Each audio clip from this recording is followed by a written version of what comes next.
Okay. ఇందాక మనకిక్కడ error వచ్చింది కదా! ఇక్కడ అది ఎట్లా వచ్చిందని చెప్పేసి నేను దాన్ని ఐడెంటిఫై చేశాను. తర్వాత నేను కొన్ని పోస్టింగ్స్ చేశాను. సో, ఇప్పుడు ఏమైందంటే నేను ఫస్ట్ చెప్పేస్తాను. తర్వాత ఎర్రర్ ఎట్లా రిజాల్వ్ చేశాననేది చెప్తాను. మనం తర్వాత ఎన్విరాన్మెంట్‌లోకి వచ్చి పేమెంట్ మీడియంలోకి వెళ్ళి DME అడ్మినిస్ట్రేషన్‌లోకి రావాలి. ఇక్కడ మనం క్రియేట్ చేసిన ఇన్వాయిస్ తాలూకు డీటెయిల్స్ అన్నీ కనిపిస్తాయి. సో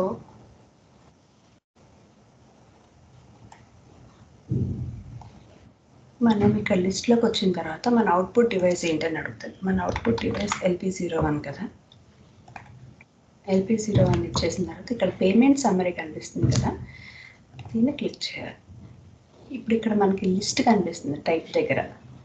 సో మనం ఆ లిస్ట్ మీద క్లిక్ చేస్తే మనకి ఇక్కడ మన DME సమ్మరీ మొత్తం కనిపిస్తుంది. ఇది మన కంపెనీ బజాజ్ ఫైనాన్స్ అనేది మన కంపెనీ అనమాట. ఇది హైదరాబాద్లో ఉంది. So payment summary for data career bank transfer, మనం చేసిన టైమింగ్స్ ఇవన్నీ ఇక్కడ కనిపిస్తున్నాయి. ఇష్యూ డేట్, రన్ డేట్ ఇవన్నీ కనిపిస్తున్నాయి కదా ఇక్కడ. అండ్ ఇది మన బ్యాంక్ డీటెయిల్స్, ఇది మన కంపెనీ కోడ్ 2007 అనేది మన కంపెనీ కోడ్. PM అనేది ఏంటంటే మన పేమెంట్ మెథడ్. నేను చెప్పాను కదా 5 తీసుకున్నానని. యూజువల్గా పేమెంట్ మెథడ్కి T తీసుకుంటారు. సో నేను Tతో ఆల్రెడీ చేసినందువల్ల ఏమో నాకు T కనెక్ట్ అవ్వలేదు వేరే కంపెనీ కోడ్కి. సో నేను 5 క్రియేట్ చేసుకున్నాను. నేను మీకు చూపించాను కదా ఎట్లా చేయాలో. సో 5 తీసుకున్నాను. అండ్ ఇది మన డాక్యుమెంట్ నెంబరు. ఇది APPENT అనేది ఏంటంటే మన వెండర్ నేమ్ అనమాట. ఇది మన వెండర్ నెంబరు, ఇది నేము, సో వాళ్ళ అడ్రస్. సో అట్లా మిగిలిన డీటెయిల్స్ అన్నీ ఇక్కడ ఉన్నాయన్నమాట. సో మనం ఎంత అమౌంట్ ఇచ్చామనేది నేను జస్ట్ 10,000 ఇచ్చాను. సో 10,000 ఇన్ వర్డ్స్ అని చెప్పేసి మనకు మొత్తం కనిపిస్తుంది. ఓకే, ఫైనల్గా అవుట్పుట్ మనకి ఇట్లా వస్తుంది మనం DME రన్ చేసిన తర్వాత. నేను ఒకటే ఇన్వాయిస్ క్లియర్ చేశాను కాబట్టి ఇక్కడ అమౌంట్ ఇంత ఉంది. ఇంతకుముందు చేసినప్పుడు ఒక 60,000-70,000 వరకు అట్లా చేసిన తర్వాత మనకి ఇక్కడ 10,000 అన్న ప్లేస్లో మనం ఎంత అమౌంట్ అయితే క్లియర్ చేస్తామో అంత అమౌంట్ కనిపిస్తుంది. అట్లా కూడా చేశాను. అండ్ ఇంకొకటి ఏంటంటే నేను మీకు ఇప్పుడు ఎర్రర్ ఎలా వచ్చింది, నేను దాన్ని ఎలా రిజాల్వ్ చేశాను అనేది చెప్తాను. So for what I understood is, నాకు అర్థమైంది ఏంటంటే ఇప్పుడు మనకి ఇక్కడ వచ్చిన తర్వాత మనకి APP రన్ అయిపోయింది. ఇక్కడ నేను బ్యాక్ వచ్చి చూపిస్తున్నా.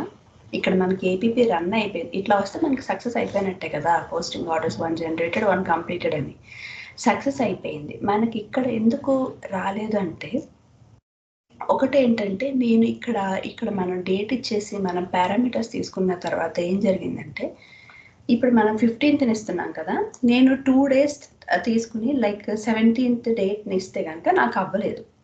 17th డేట్ ఇచ్చి చూస్తే నాకు అవ్వలేదు. సో నేను డేట్ వచ్చేసి 18th ఇచ్చినా నాకు అవ్వలేదు. నేను ఒక 4 days గ్యాప్ తీసుకుని 19th డేట్ అట్లా ఇస్తే నాకు అయ్యింది. అదొకటి నేను అబ్జర్వ్ చేశాను. అండ్ ఇంకొకటి ఏంటంటే ఇప్పుడు మన FPZPలో I will try to show you. ఇక్కడ మన FPZPలో వచ్చేసి నేను ఈ బ్యాంక్ డీటెయిల్స్ తీసుకున్నా. ఇప్పుడు మన స్ట్రీట్తో పాటు నేను ఈ బ్యాంక్ డీటెయిల్స్, అకౌంట్ నెంబర్ ఇవి కూడా నేను తీసుకున్నా.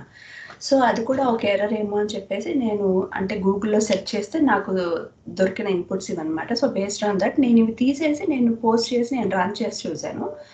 సో APP రన్ అయిపోతుంది. మనకి ఇప్పుడు ఇట్లా ఎలా వస్తుందో 1 జనరేటెడ్ 1 కంప్లీటెడ్ అని అలా వచ్చేస్తుంది మనకి.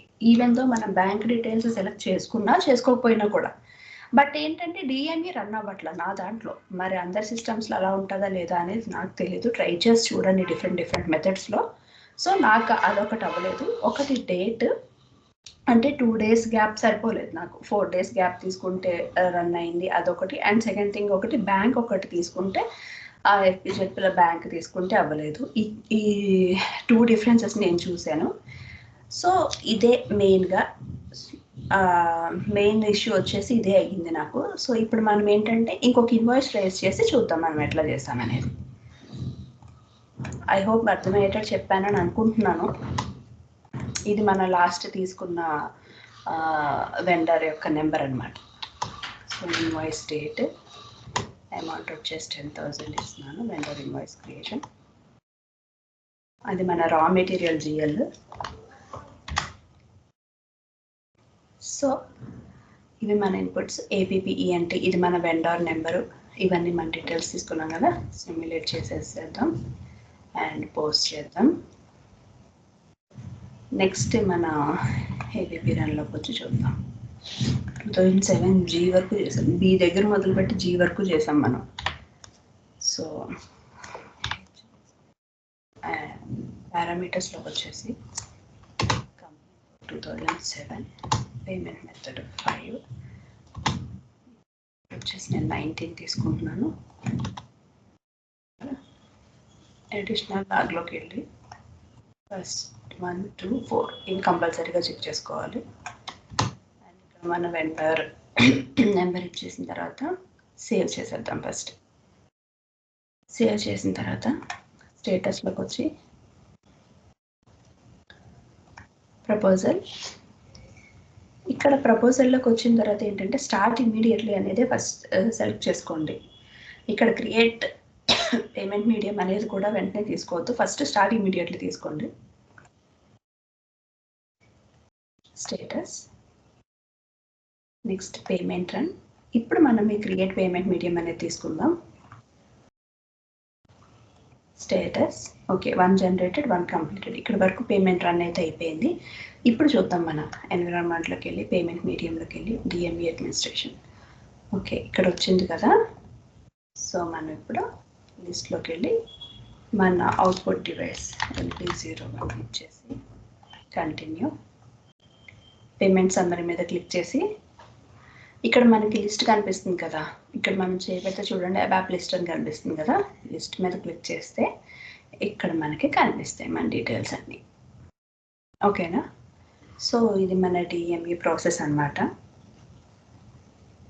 ఐ హోప్ అందరికీ అర్థమైంది అనుకుంటున్నాను. డిఫరెంట్ మెథడ్స్ ట్రై చేసి చూడండి. ఓకే, అంటే ఇప్పుడు నాకు బ్యాంక్ ట్రాన్స్ఫర్ ఆల్రెడీ ఒకటి క్రియేట్ చేసింది, ఇంకొక కంపెనీకి అసైన్ అవ్వలేదు కాబట్టి నేను మళ్ళీ 5 అనేది నేను ఇంకొకటి క్రియేట్ చేశాను. లేదు మీకు టీతోనే వర్క్ అవుతుంది అనుకుంటే వెల్ అండ్ గుడ్, టీతో చేయండి. అండ్ చెక్తో అయితే ఇక్కడ రాదు, కొన్ని ఇష్యూస్ వస్తాయి. మన చెక్ నెంబర్ అవన్నీ ఇవ్వాలి డిఎంఈ చేయాలంటే. సో S/4HANAలో వస్తుంది, ఈసీసీలో అంత వర్కౌట్ అవ్వదు అది. సో అదొక విషయం. అండ్ యా, హోప్ఫుల్లీ అర్థమైంది అనుకుంటున్నాను. సో ఎస్, ఇక్కడ నేను చేసింది ఇది, బ్యాంక్ డీటెయిల్స్ అనేది ఇవ్వలేదు నేను ఇక్కడ, అదొకటి. అండ్ ఎస్, నేను దీని డేటా సేవ్ చేసేసాను. బ్యాంక్ డీటెయిల్స్ అనేది ఒకటి ఇవ్వలేదు. అండ్ ఇంకొకటి ఏంటంటే నేను చెప్పాను కదా లాస్ట్ మనం F110లో రన్ చేసేటప్పుడు నేను డేట్ ఒకటి ఒక 4 days తర్వాత తీసుకున్నాను, నెక్స్ట్ డేట్ వచ్చేసి అంతే. ఓకే, ఇవి మన జస్ట్ సింపుల్ కాన్ఫిగరేషన్ స్టెప్స్. మనం ఇవన్నీ చేసాం.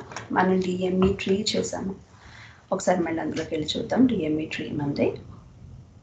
డిఎంఈ ట్రీకి మన టీ కోడ్ ఏంటి? సో ఇది మనం చేసింది కదా. ఇప్పుడు మనం ఏమి చేంజెస్ చేయము, క్రియేట్ చేయము కాబట్టి మనం జస్ట్ డిస్ప్లేలోకి వెళ్ళి చూసుకోవచ్చు.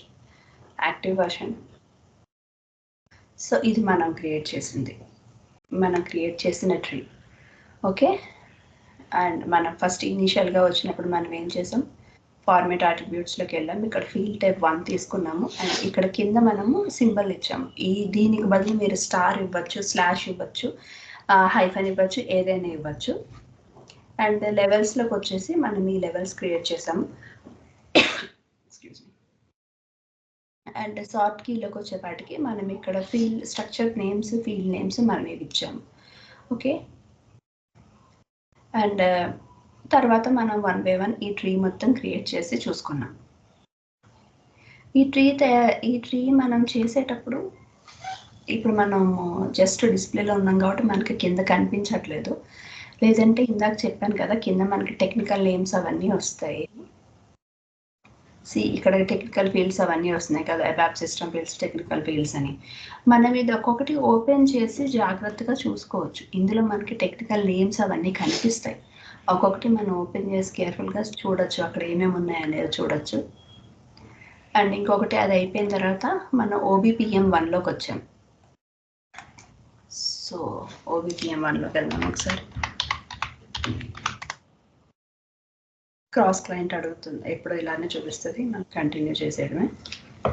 ఇది మనం ఈరోజు ఇప్పుడు మనం తయారు చేసింది 2007B అనేది ఇప్పుడు మనం చేసింది. సో ఇక్కడికి వచ్చి మనం ఏం చేస్తాము, మనం డైరెక్ట్గా మనం న్యూ ఎంట్రీస్లోకి వెళ్ళిపోయి మనం తీసుకోవచ్చు. మనం న్యూ ఎంట్రీస్లోకి వెళ్ళిపోయి ఇక్కడ మన ఫార్మేట్, మన డిస్క్రిప్షన్ ఇచ్చేసి ఇక్కడ మనం పేమెంట్ మీడియం వితౌట్ డాక్స్ అనేది సెలెక్ట్ చేసుకుని ఇక్కడ మనం డ్రాప్ డౌన్ చేసి ఫైల్ తీసుకుని సేమ్ మనం ఇందాక ఎలా చేసామో అలానే చేసుకోవచ్చు. బట్ ఎందుకు మనం కాపీ చేసుకున్నామంటే ఇవన్నీ మాన్యువల్గా మనం ఒకవేళ మర్చిపోయినా ఎర్రర్స్ ఏమీ రాకుండా ఉండాలి కదా అని స్టాండర్డ్గా దాన్ని కాపీ చేసి తీసుకున్నాం. ఓకే, ఇది ఒకటి మనం చేసాము, సెకండ్ స్టెప్ ఇది చేసాము. అండ్ థర్డ్ స్టెప్ వచ్చేసి define payment method for company code. FPZPలోకి వెళ్ళి పేమెంట్ మెథడ్స్ అన్ని డిఫైన్ చేసాము.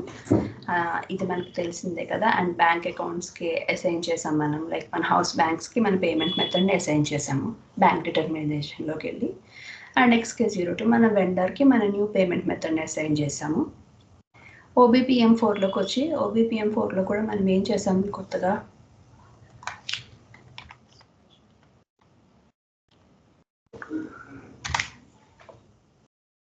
OBPM4లోకి వచ్చి ఇది కదా మనది.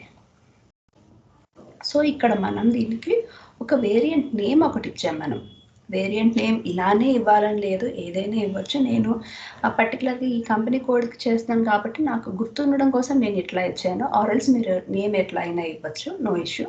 న్యూమరికల్ ఆర్ ఆల్ఫాబెటికల్ ఏదైనా ఇవ్వచ్చు. అండ్ స్పెషల్ క్యారెక్టర్స్ కూడా యూజ్ చేయొచ్చు, ఇట్ విల్ వర్క్. ఇది ఇచ్చిన తర్వాత మనము ఎడిట్ వేరియంట్లోకి వెళ్ళాము. ఎడిట్ వేరియంట్లోకి వచ్చాము. ఎడిట్ వేరియంట్లోకి వచ్చి ఇక్కడ పేమెంట్ మీడియం ఫార్మేట్ దగ్గర మన ట్రీ మనం క్రియేట్ చేసాం కదా DMEలో, ఆ ఫార్మేట్ మనం ఏదైతే తీసుకున్నామో ఆ నేమ్ ఇక్కడ ఇచ్చాం.